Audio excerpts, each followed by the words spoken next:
Hello friends, मैं संदेश अपने यूट्यूब चैनल पर आप सभी लोगों का स्वागत करता हूं। आज के इस अध्याय में भौगोलिक चिंतन के इतिहास का ये अध्याय है और इसमें हम लोग एक बहुत इम्पोर्टेंट टॉपिक पे बात करेंगे। और ये टॉपिक है, ये भौगोलिक चिंतन के इतिहास के लिए भी सही है और एक यूनिट आपकी यूजीसी में है प्रादेशिक नियोजन, उसको भी अलग से शामिल किया गया है, उसमें भी ये पूछा जाता है। और ये एक बेसिक टॉपिक है, सिस्टमेटिक और रीजनल जियोग्राफी, क्रमबद्ध और प्रादेशिक भूगोल। तो इसमें जो है हम लोग ऑलरेडी एक, मैंने मुझे याद, जहाँ तक याद आ रहा है, वेस्ट एशिया का एक चैप्टर था, वहाँ पर इस पे हम लोगों ने बात की थी कि क्रमबद्ध भूगोल और प्रादेशिक भूगोल बेसिकली क्या होता है। ठीक है, लेकिन मुझे लगा कि वहाँ तो हम लोगों ने इस पे बात की थी, लेकिन एक पर्टिकुलर एक छोटा सा अध्याय होना चाहिए जिससे हम लोग इसको समझ लें, क्योंकि यूजीसी में, यूजीसी का जो सिलेबस है उसमें थॉट का जो सिलेबस है उसमें आपको लास्ट में मिलेगा सिस्टमेटिक वर्सेस रीजनल, मतलब क्रमबद्ध बनाम प्रादेशिक भूगोल। दोनों में कंपेयर की बात की गई है, दोनों में क्या समानताएं हैं, क्या क्या होता है, मतलब अलग अलग हमें दोनों में डिफरेंसेस को भी पढ़ना है।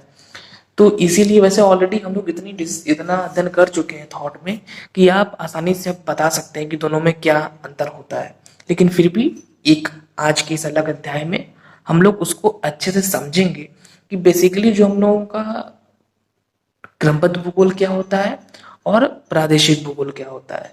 तो चलिए अपने इस अध्याय को हम लोग शुरू करते हैं। फ्रेंड्स, अब हम लोग, ये हमारा इंडिया का मैप है।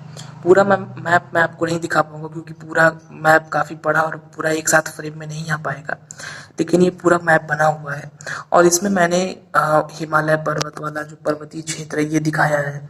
फिर इधर उत्तर का विशाल मैदान, इधर रेगिस्तानी क्षेत्र, इधर प्रायद्वीपीय भारत का पठार, और बगल में दोनों साइड ये जो हम लोग के तटीय मैदान वाले इलाके हैं इसको मैंने दिखा दिया है।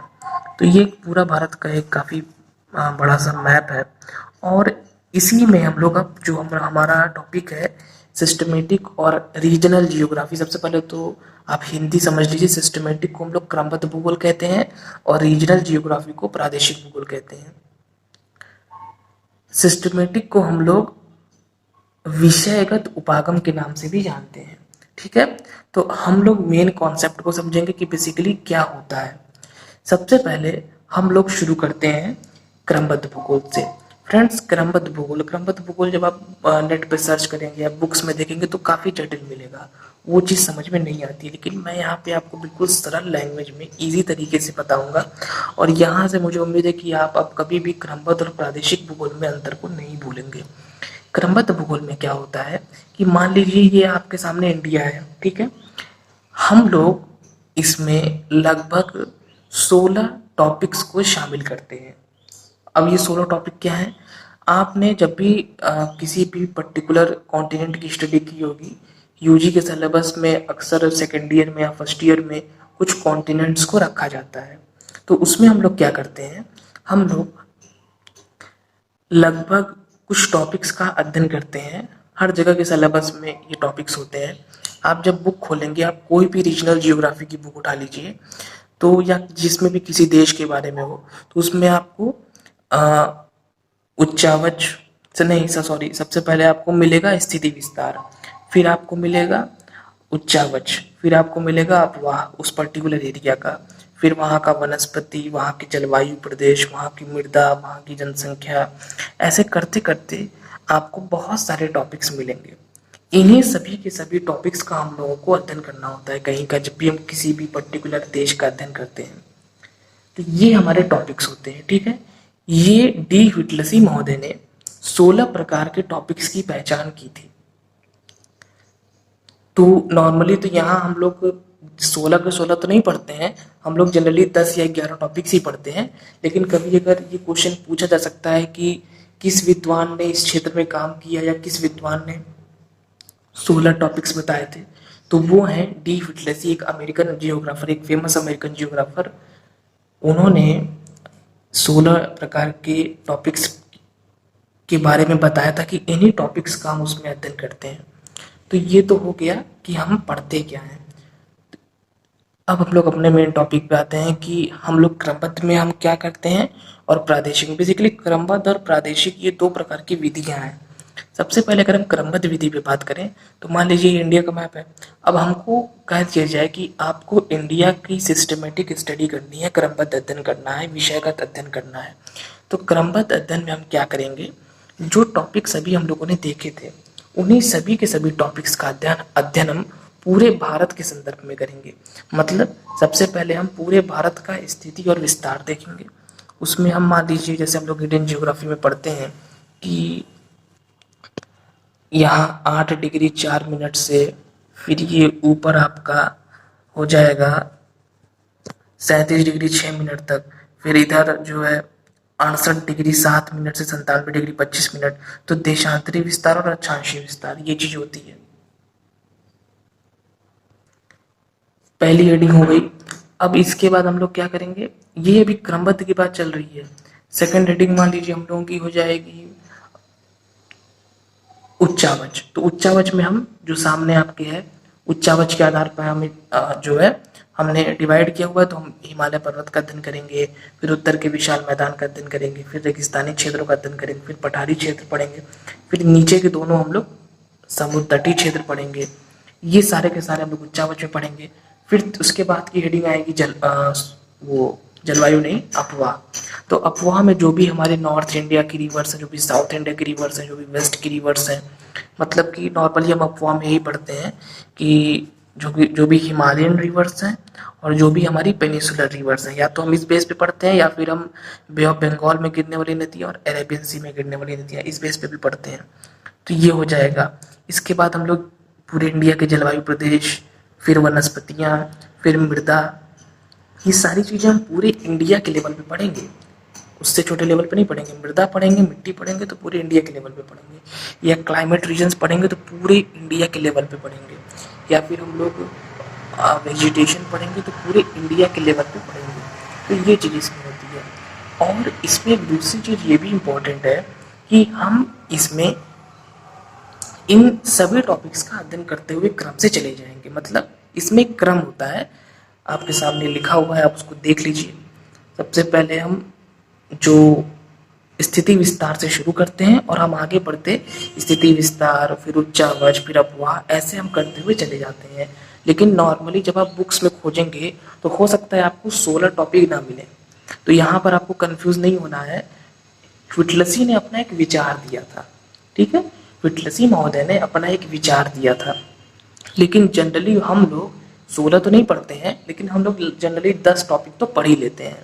हम लोग, अगर मैं नॉर्मल बताऊं, कोई मैं क्रम नहीं बता रहा हूँ, फिर भी हम लोग स्थिति विस्तार, उसके बाद उच्चावच, फिर अफवाह, फिर वनस्पति, फिर मृदा, फिर जलवायु, फिर जनसंख्या, फिर अधिवास, फिर वहाँ का थोड़ा सा संस्कृति भी देख लेते हैं। तो हम लोग 16 तो नहीं पढ़ते, बट हम लोग लगभग 10 टॉपिक तो पढ़ ही लेते हैं। ये होता है हमारा सिस्टमेटिक जियोग्राफी या क्रमबद्ध भूगोल। मतलब कि हम क्रम से पूरे के पूरे जिस भी क्षेत्र का हमको अध्ययन करना है, हम उसका सभी टॉपिक्स का अध्ययन कर लेते हैं। यही प्रक्रिया आप कहीं पर भी अपना सकते हैं। ये तो हम लोगों ने इंडिया की बात की। अब यही मान लीजिए इंडिया ना होता, यहाँ पर होता एशिया, तो हम यही चीज़ एशिया में भी करते। हम क्रम से एशिया में स्थिति विस्तार से ले करके उसकी सभी चीज़ों का अध्ययन करते हुए चले जाते। मान लीजिए हमारे पास एशिया भी ना होता, हमारे पास पूरा वर्ल्ड का मैप होता, पूरा वर्ल्ड होता, तो हम पूरे वर्ल्ड का स्थिति विस्तार देखते, मतलब जहाँ जहाँ जनसंख्या निवास करती है। उसके बाद हम उच्चावच से शुरू करते, क्रम से सभी के सभी टॉपिक्स का अध्ययन करते चले जाते। जितने का भी हमको अध्ययन करना है, 10, 11, 12, विटलसी ने 16 बताए हैं टॉपिक्स, तो हम अध्ययन करते चले जाते। तो ये तो होता है हमारा क्रमबद्ध भूगोल। अब दूसरा जो हमारा है प्रादेशिक भूगोल, रीजनल, उसमें वो भी बिल्कुल यही है, ठीक है। बुक्स में आप पढ़ेंगे तो वहाँ भी आपको टफ लगेगा थोड़ा सा, लेकिन रीजनल में क्या होता है, रीजनल में और सिस्टमेटिक में बस एक चीज़ का डिफरेंस है। हम इसी मैप में उसको भी समझ लेंगे। ये मैप है इंडिया का, अभी तक हम लोग सिस्टमेटिक देख रहे थे। अब मान लीजिए आपसे कहा जाए कि आपको इंडिया की रीजनल स्टडी करनी है। अगर रीजनल शब्द जुड़ गया, मतलब कि आप समझ लीजिए कि एक जो है एक प्रोसेस और बढ़ गया। अब हम सबसे पहले क्या करेंगे, इंडिया को रीजन्स में डिवाइड करेंगे। रीजन्स में पहले से हमने डिवाइड कर रखा। मान लीजिए ये हिमालय पर्वत लिखा है, इसको आप मान लीजिए कि पर्वतीय रीजन या पर्वतीय प्रदेश। ये हमारा प्लेन रीजन, ये प्लेटो रीजन, ये डिजर्ट रीजन।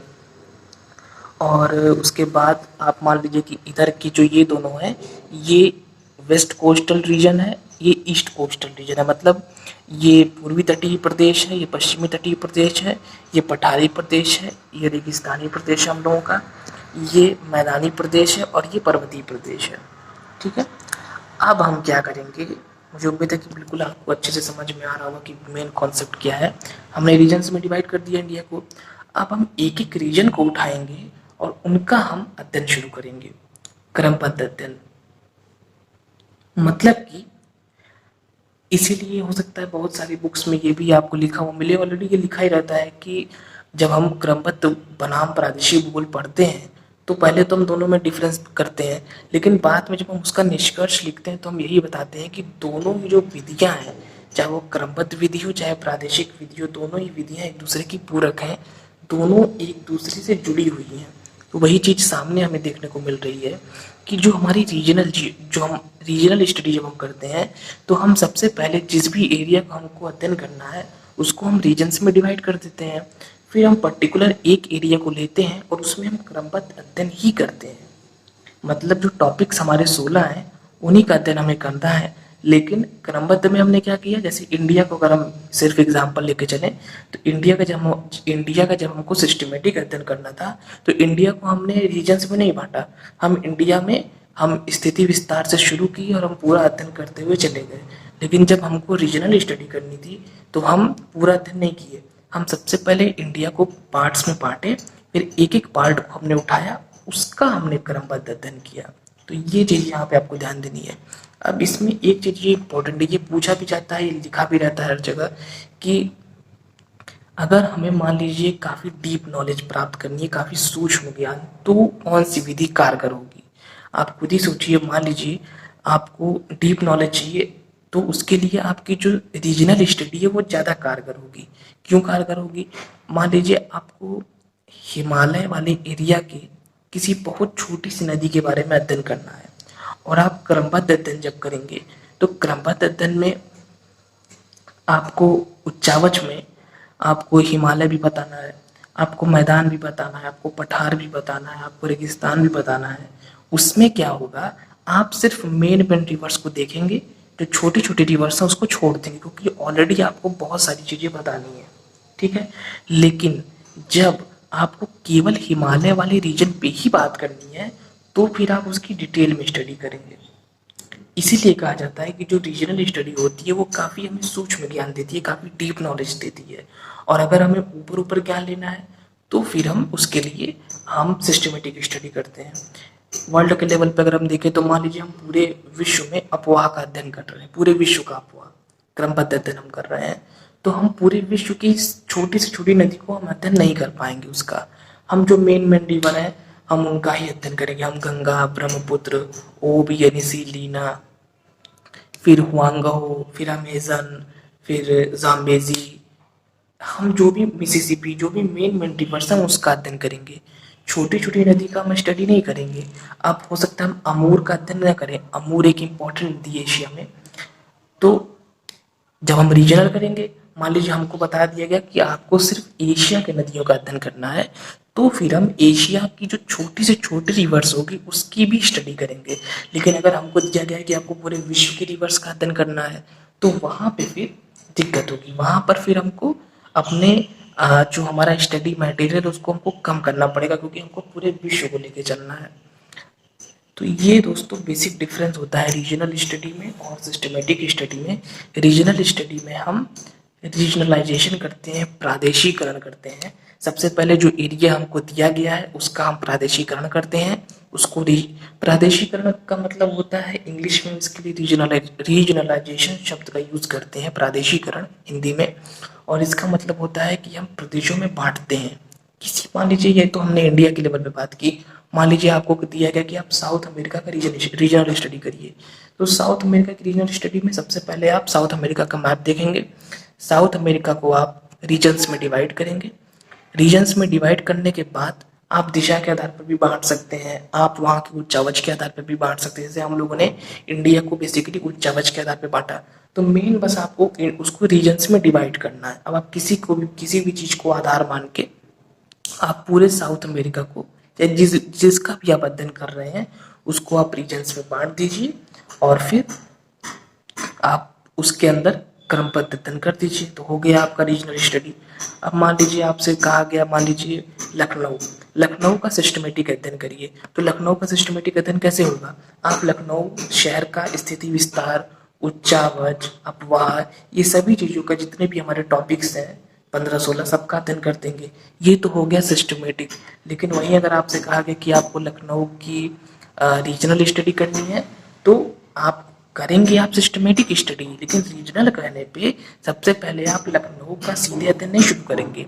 आप लखनऊ को प्रदेशों में बांटेंगे, फिर मान लीजिए पूर्वी लखनऊ, पश्चिमी लखनऊ, उत्तरी लखनऊ, दक्षिणी लखनऊ, और प्रदेशों में बांटने के पश्चात उसके बाद आप एक एक एरिया को उठाएंगे। मान लीजिए आपने उठाया पूर्वी लखनऊ, अब पूर्वी लखनऊ में आप स्थिति विस्तार देखेंगे और फिर जितने भी टॉपिक्स अध्ययन करते हुए चले जाएंगे। फिर उत्तरी लखनऊ, उसमें भी आप जितने भी टॉपिक्स हैं सबका अध्ययन करेंगे।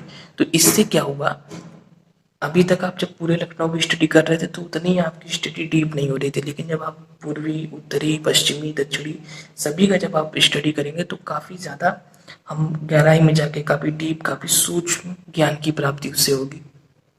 तो ये बेसिकली डिफरेंस है रीजनल में और सिस्टमेटिक में, और इससे सीधे सीधे यही पता चल रहा है कि दोनों ही जो हम लोग की विधियां हैं दोनों एक दूसरे की पूरक हैं। क्योंकि कहीं ना कहीं जब हम रीजनल स्टडी करते हैं तो हमको प्रादेशिकरण की प्रक्रिया के बाद जब हम प्रदेशों में बांट देते हैं, उसके बाद हम जब अध्ययन करते हैं तो हम सिस्टमेटिक वाली विधि को ही अपनाते हैं।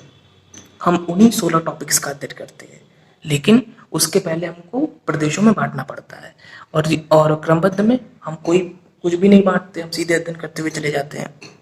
तो ये बेसिक डिफरेंस, और सबसे पहले इसके बारे में बताने का काम बर्नार्ड वॉरेनियस महोदय ने किया।